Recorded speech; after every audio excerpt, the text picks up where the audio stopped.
Yan mga katamsak, ito yung huli namin ngayong gabi. Ayan oh, flatfish. Yan, dami oh. Malalaki pa. At saka mayroon pa kaming mga huling ibang klaseng isda at saka alimasag. Ayan oh. Yan, ang huli namin mga tamsak. Thank you Lord sa blessing ngayong gabi. Yan. Salamat naman at saka nakarami kami ng huli. Ayan oh, mga alimasag. Sa higit 5 kilo din yan. At saka ito pa mga flatfish. At saka ibang mga maliliit. Pang ulam lang namin yung maliliit.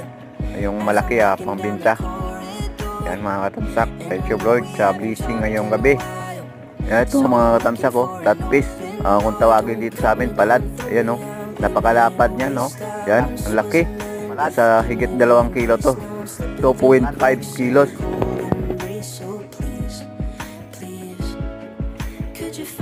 Napakalapad yan yan. Itong mga klaseng isda masarap to, sweet and sour ang luto mga katamsak, ang sarap niyan.